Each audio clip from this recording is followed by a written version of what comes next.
Chapter 15. The Herman W. Block Memorial Library's air-conditioned unit didn't work very good, and there was only one fan. And from the minute me and Winn Dixie got in the library, he hogged it all. He lay right in front of it and wagged his tail and let it blow his fur all around. Some of his fur was pretty loose and blew right off of him like a dandelion puff.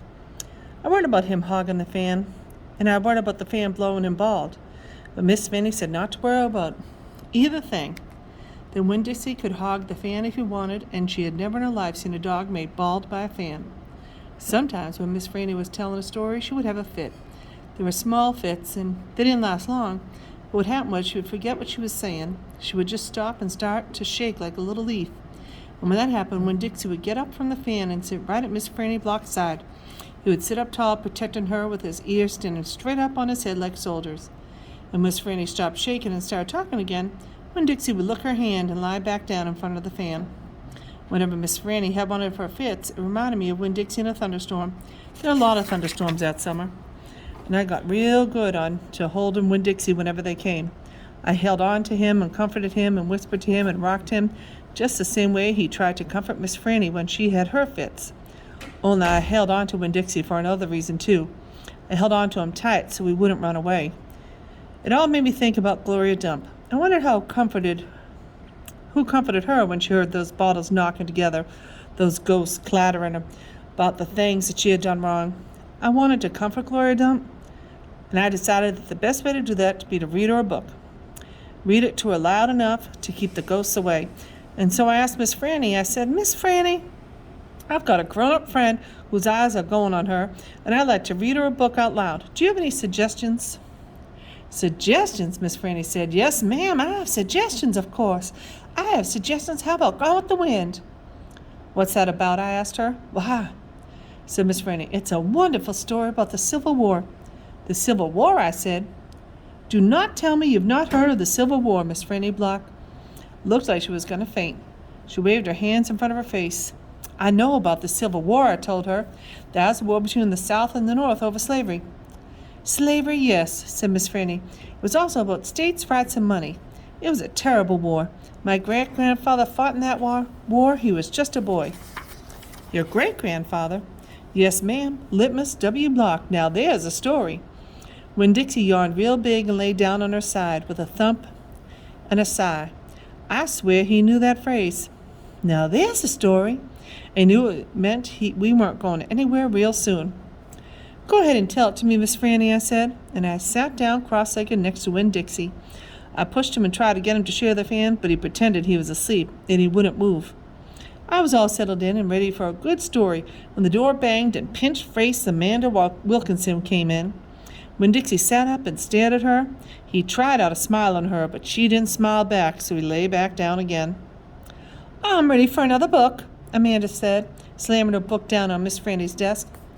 Well, said Miss Franny, maybe you wouldn't mind waiting while I'm telling India Opal a story about my great-grandfather. You're, of course, more than welcome to listen. It'll be just 1 minute. Amanda sighed a real big dramatic sigh and stared past me. She pretended like she wasn't interested. But she was, I could tell. Come on over here, said Miss Franny. I'll stand, thank you, said Amanda. Suit yourself, Miss Franny shrugged. Now, where was I? Oh, yes, Litmus W. Block.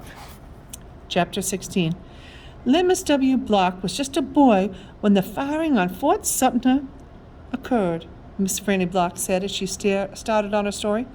Fort Sumter, I said. It was the firing on Fort Sumter that started the war, said Amanda. Okay, I said. I shrugged. Well, Litmus was 14 years old. He was strong and big, but he was still just a boy. His daddy, Otley W. Block, was already enlisted, and Litmus told his mama that he could not stand by and let the South get beat, so he went to fight too. Miss Franny looked around the library, and then she whispered, Men and boys always want to fight. They're always looking for a reason to go to war. It's the saddest thing. They have this abiding notion that war is fun, and no history lesson will convince them differently. Anyway, Litmus went and enlisted. He lied about his age, yes, ma'am. Like I said, he was a big boy, and the army took him in, and Litmus went off to war just like that. Left behind his mother and 3 sisters. He went off to be a hero, but he soon found out the truth. Miss Franny closed her eyes and shook her head. What truth? I asked her. Why, That war is hell, Miss Franny said with her eyes still closed. Pure hell. Hell is a cuss word, said Amanda. I stole a look at her. Her face was pinched up even more than usual. War, said Miss Franny with her eyes still closed, should be a cuss word, too. She shook her head and opened her eyes. She pointed at me, and then she pointed at Amanda. Neither of you can imagine. No, ma'am, Amanda and me said at exactly the same time. We looked real quick at each other and then back at Miss Franny. You cannot imagine Litmus was hungry all the time, and he was covered with all manner of vermin, fleas, and lice. And in the winter he was so cold, he thought for sure he would freeze to death. And in the summer, why, there was nothing worse than war in the summertime. It stinks, too. And the only thing that made Litmus forget that he was hungry and itchy or hot or cold was that he was getting shot at. And he got shot at quite a bit, and he was nothing more than a child. Did he get killed? Asked Miss Franny. Good grief, said Amanda. She rolled her eyes. Not Opal, Miss Franny said. I wouldn't be standing in this room tell the story if he was killed. I wouldn't exist. No, ma'am, he had to live. But he was changed man. Yes, ma'am, a changed man. He walked back home when the war was over. He walked from Virginia all the way back to Georgia. He didn't have a horse. Nobody had a horse except for the Yankees. He walked. And when he got home, there was no home there. Where was it? I asked. I didn't care if Amanda thought I was stupid. I wanted to know. Why? Miss Franny shouted so loud that Winn Dixie and Amanda Wilkinson and me all jumped. The Yankees burned it. Yes, ma'am, burned it to the ground. What about his sisters? Amanda asked. She moved around the desk and came and sat on the floor. She looked up at Miss Franny. What happened to them? Dead of typhoid fever. Oh, no, Amanda said in a real soft voice. And his mama? I whispered. Dead, too. And his father? Amanda asked. What happened to him? He died on the battlefield. Litmus was an orphan? I asked. Yes, ma'am, said Miss Franny Block. Litmus was an orphan. This is a sad story, I told Miss Franny. It sure is, said Amanda. I was amazed that she was agreeing with me about something. Oh, I'm not done yet, Franny said. When Dixie started to snore and I nudged him with my foot to try to make him quit, I wanted to hear the rest of the story. It was important to me to hear how Litmus survived after losing everything he loved. Chapter 17. Well, Litmus came home from the war, said Miss Franny, as she went on with her story, and found himself alone. He sat down on what used to be the front step of his house, and he cried and cried. He cried just like a baby. He missed his mama, and he missed his daddy, and he missed his sisters, and he missed the boy he used to be. When he finally finished crying, he had the strangest sensation. He felt like he wanted something sweet. He wanted a piece of candy. He hadn't had a piece of candy in years, and it was right then that he made a decision. Yes, ma'am. Litmus W. Block figured the world was a sorry affair, and it had enough ugly things in it, and he was going to do was concentrate on putting something sweet in it. He got up and started walking. He walked all the way to Florida, and the whole time he was walking, he was planning. Planning what? I asked. Why, planning the candy factory. Did he build it? I asked. Of course he did. It's still standing out on Fairville Road. That old building, said Amanda, that big spooky one? Oh, it's not spooky, said Miss Franny. It was the birthplace of my family fortune. It's there that my great-grandfather manufactured the Litmus lozenge, a candy that was famous the world over. I've never heard of it, said Amanda. Me neither, I said. Well, said Miss Franny, they aren't made anymore. The world, it seems, lost its appetite for Litmus lozenges, but I still happen to have a few. She opened the top drawer of her desk. It was full of candy. She opened the drawer below that. It was full of candy, too. Miss Franny Block's whole desk was full of candy. Would you care for a Litmus lozenge? She asked Amanda and me. Yes, please, said Amanda. Sure, I said. Can Winn Dixie have one, too?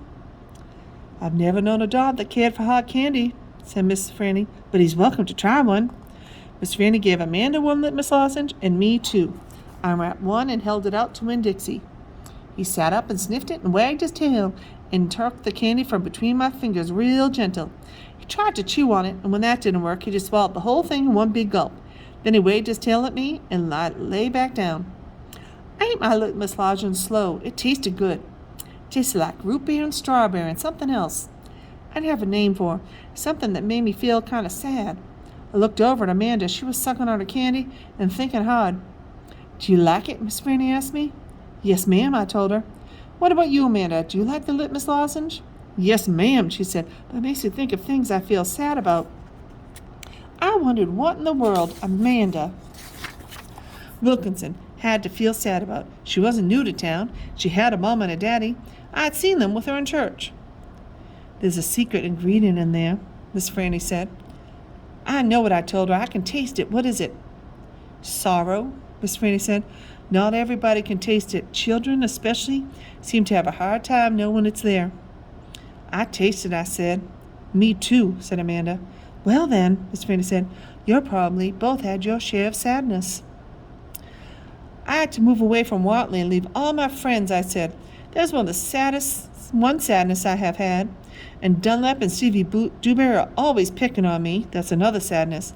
And the biggest one, my biggest sadness, is that my mama left me when I was still small, and I can hardly remember her. I keep hoping I'll get to meet her and tell her some stories. It makes me miss Carson, said Amanda. She sounded like she was going to cry. I have to go. And she got up and almost ran out of the Herman W. Block Memorial Library. Who's Carson? asked Miss Franny. She shook her head. Sorrow, she said. It's a sorrow-filled world. But how do you put that in a piece of candy? I asked her. How do you get that taste in there? That's the secret, she said. That's why Litmus has made a fortune. He manufactured a piece of candy that tasted sweet and sad at the same time. Can I have another piece to take to my friend Gloria Dump, and another one to take to Otis down at the Gertrude's Pets, and one for the preacher, and one for Sweetie Pie, too? You may have as many as you want, said Miss Franny. So I stuffed my pockets full of litmus lozenges, and I thanked Miss Franny for her story, and I checked out Gone with the Wind, which was a very big book. I told Winn Dixie to get up, and the two of us went over to Gloria Dump's. I rode right past the Dewberry's house. Dunlap and Steve were playing football in the front yard. And I was just getting ready to stick my tongue out there, but then I thought about what Miss Franny said about war being hell, and I thought what Miss Gloria Dump said about not judging them too hard, and so I just waved instead. They stood and stared at me, but when I almost all the way past, I saw Dunlap put his hand up in the air and wave back. Hey, he hollered. Hey, Opal. I waved harder, and I thought about Amanda Wilkinson and how it was neat that she liked a good story the same way I did. And I wondered again, who was Carson?